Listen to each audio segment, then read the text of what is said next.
Senator مشتاق صاحب جی supplementary question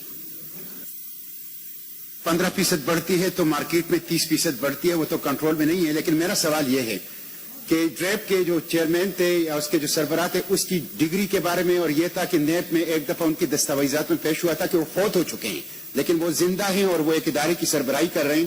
اس ایوان میں بھی پہلے اس حوالے سے بات آئی تھی، اس حوالے سے کیا ہوا ہے؟ جی یہ فریش کوشچن دیتے کیونکہ یہ اس میں ہے نہیں ہے، ادروائز ویسے میں جواب دے بھی سکتا ہوں لیکن اسٹل یو وانٹ ٹو. جی آپ بتائیں جی اس میں جو جواب دے سکتے ہیں ٹھیک ہے. یہ آپ نے ان کی کوالیفیکیشن کے حوالے سے بات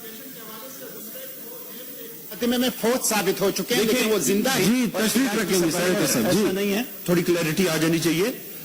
معزز میرے ممبر سینٹ، یہ اس طرح تھا کہ یہ ان کی جو کوالیفیکیشن تھی وہ اس لیے پوری ہے کیونکہ جو ریکوائرڈ کوالیفیکیشن تھی وہ ان کی پنجاب یونیورسٹی سے تھی اور ایڈیشنل ڈگری انہوں نے لگائی ہوئی تھی پی ایچ ڈی کی جس کی ریکگنیشن نہیں ہے. سیکنڈلی جو انہوں نے کہا کہ یہ ان کے اوپر کیس بنا تھا وہ ہائی کورٹ میں بھی کلیئر ہو گیا اور سپریم کورٹ میں بھی کلیئر ہو گیا، تو ایسا کوئی کیس نہیں جو پینڈنگ ہو، دونوں کورٹ سے وہ کلیئر ہو چکے ہیں.